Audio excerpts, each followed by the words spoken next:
anaanza kumdunda mangumi. Haleluya, nimekushinda. Haleluya, haleluya. Wewe umepewa kuhukumu ulimwengu, umepewa kuhukumu malaika. Sasa kwenda kuzunguka kote unakatalia dhambi, ili acha dhambi mpendwa iende peke yake. Wewe tembea na nani? Na Yesu. Watu wamegangania dhambi, watu wamesikilia nini? Dhambi. Haleluya pendwa, haleluya pendwa. Watu wamegangania dhambi, wamesikilia nini? Dhambi. Hawataki kuacha dhambi hata saa moja. Wanataka wao wakae na nini? Na dhambi. Matendo ya Mitume 19 twende mstari ule wa 15, tunaanzia hapo. Yule pepo mchafu akawajibu. Yule pepo mchafu akawajibu, akamwambia, Yesu namjua na Paulo namfahamu. Yesu ninamjua na Paulo namfahamu. Yaani na wewe unapogangania dhambi, pepo hautamtoa, hata watakuwa na kulaza makaburini. Lakini ninyi ni nani? Hapo tu. Tulia kwanza hapa. Wewe zingatia hapa. Wengi wanaota wanaliswa nyama. Wengi wanaota wanapelekwa makaburini. Wengi wanaota wanafukuzwa. Akija kukudanganya mimi na miaka 20 nimeokoka. Wewe umeokoka wewe?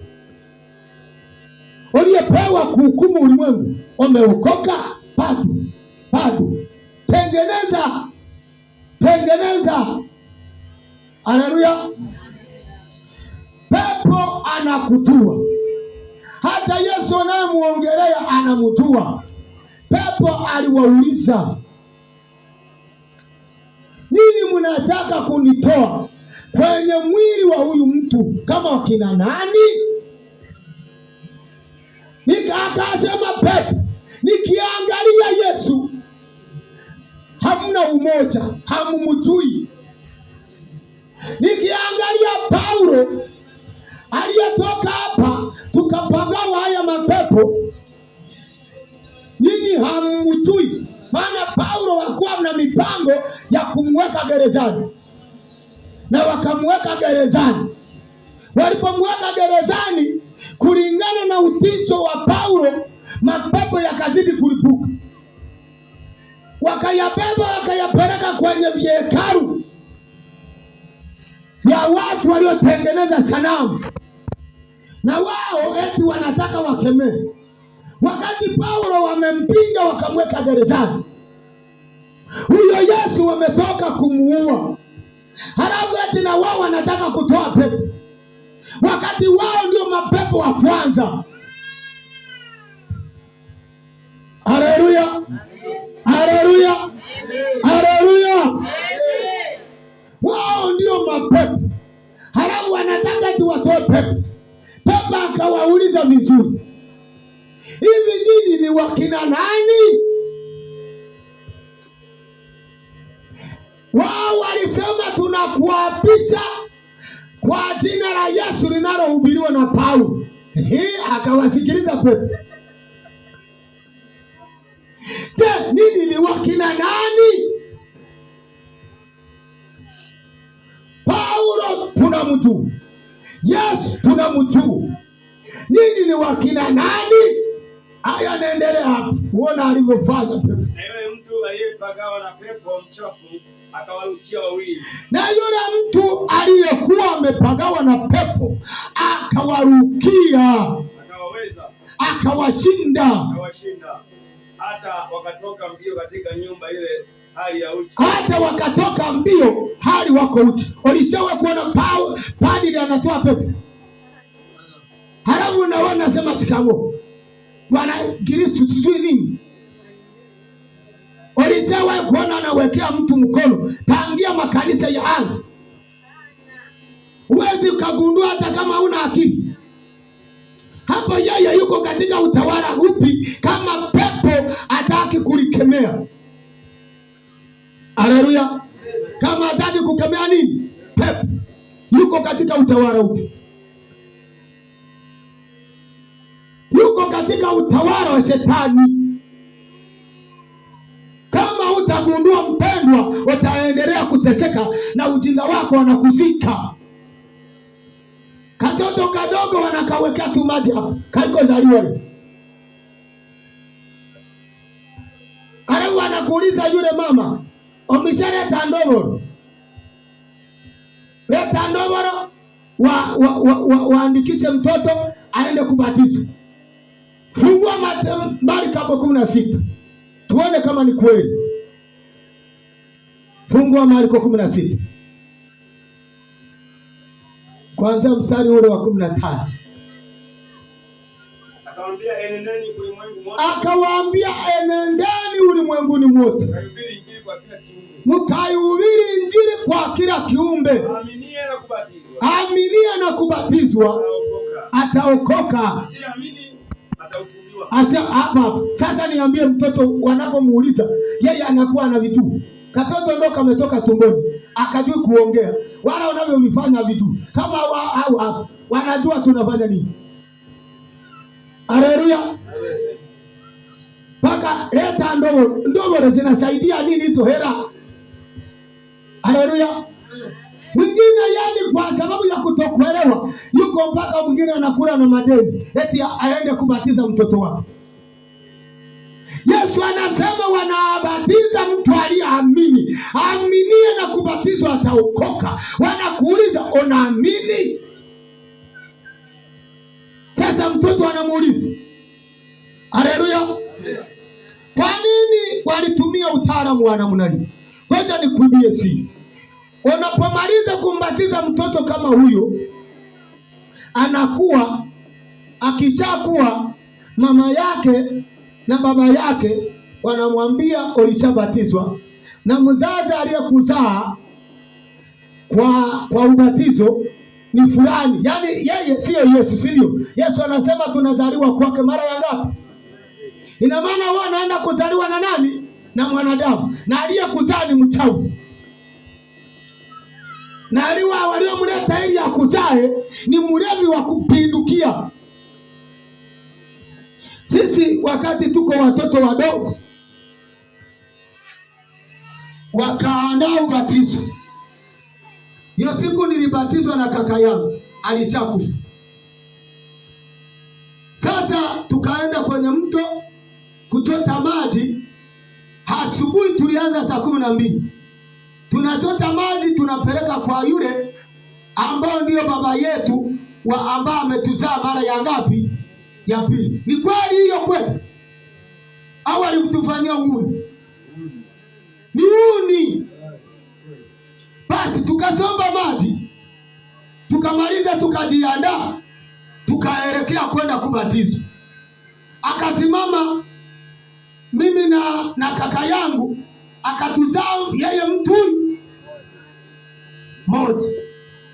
Sasa tukatoka, wanaandaa nyumba hadi nyumba, vyakula mnakula na pombe zinafanyaje. Saa zile za kurudi nyumbani tulimwacha amezimia pombe. Siku hiyo nakwambia kweli, amezimia. Kwa kila nyumba walikuwa wanakunywa, kila nyumba wanakunywa, wamesikilia na vile vibuyu vya pombe. Haleluya. Ni uhuni, sio uhuni. Umenisimamia kwamba umenizaa mara ya pili. Wewe naye nizaa, wewe ndiyo kitovu cha Shetani, kuzimu original. Wanaona dunia ilivyoharibika hii. Usipokimbia dhambi watakuzika, na yule baba yako aliyekuzaa watamkuta ndiye manager wa mizimu kule katikati. Haleluya. Yaani tukamwacha amezimia pombe, yaani mpaka vinatoka huku vinatoka huku.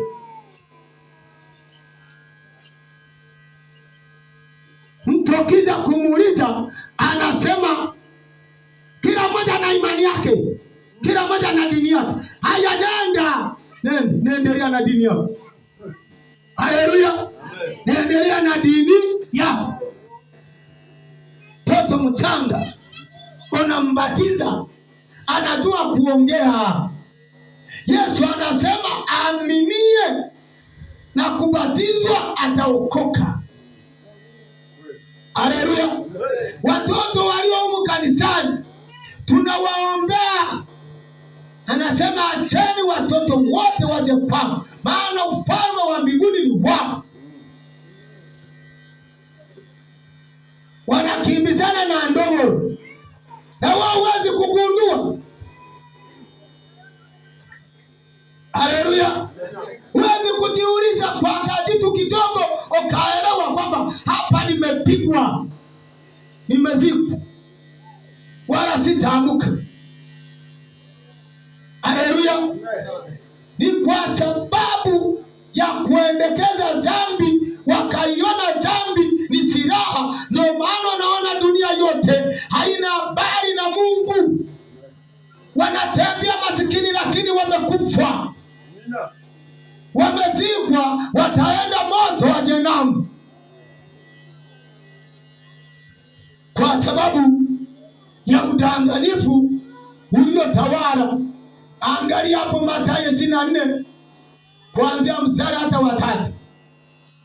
Uongo uliokuja, waangalia ulivyobeba watu. Kwa sababu wengi watakuja kwa jina langu wakisema mimi ni Kristo, nao watadanganya wengi. Kwa sababu wengi watakuja kwa jina langu, mimi ni Kristo, wala ni Wakristo kweli? Maana Kristo ni lugha ya Wayunani. Maana ya Wayunani kuita Kristo, yani hiyo lugha, yani wanasema kwamba Kristo ni mtu ambao hajui dhambi. Humu kuna duniani kuna dini 4. Haleluya. Dini ngapi? 4. Kuna dini ngapi? 4. Andika iweze kuwa kumbukumbu yako. Kisha kuuliza swali utakuja kuwanasa. Kuna dini ngapi? 4. Andika. Dini ya kwanza inayotawala hapa, dini ya kwanza ni ya Warumi. Haleluya. Dini ya pili ni ya Waislamu. Dini ya tatu ni ya Wasabato. Dini ya 4 ni ya Warokole. Lakini hii dini ya 4 alisema nyakati za mwisho watatokea makuhani watakao kuja kutawala pamoja na nani? Ambao tumepewa kutoa pepo kwa jina la nani?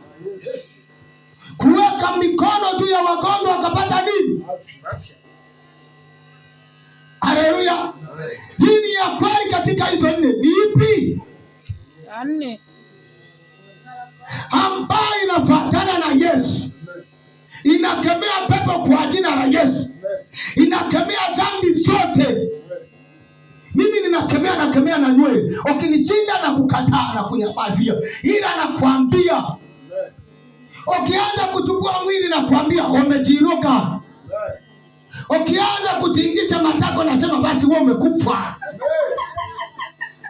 Dini ya kweli ni dini ya Warokole inayokemea ulezi, inakemea uzinzi, ulevi wote, mapombe, sigara inakemea, mabangi inakemea, utukanaji inakemea, kusengenya inakemea, uongo vyote inakemea, kadharau inakemea. Dini ya Warokole ndiyo kweli. Haleluya. Hiyo ndiyo dini inayokemea dhambi. Lakini dini inayosema kunywa kidogo usilewe, hiyo yani sio dini. Dini inayosema kwamba wanachinja wanyama, mara mbuzi, mara ng'ombe, kwamba wanachinja ili kusudi wanamchinjia Mungu, hiyo sio dini. Maana aliyechinjwa ni Yesu peke yake, na hiyo damu ya Yesu ndio kijito. Akitakauka milele hata milele, nakwambia. Tuna damu ya Yesu tu. Hakuna damu ya kuku ambayo inaweza kapandisha biashara yako. Haipo. Tena kwa sasa hivi tunawaambia, na hapa ninawaambia kwenye mtandao, tumebakiza muda kidogo. Wafanya biashara mailizi yao yatawageuka mule kwenye maduka yao. Nakwambia wataona wanatoka humo wamevua. Wewe subiri, tunaenda taratibu taratibu. Tukipata watu walioamini, watu kidogo, basi kila sehemu tunakopita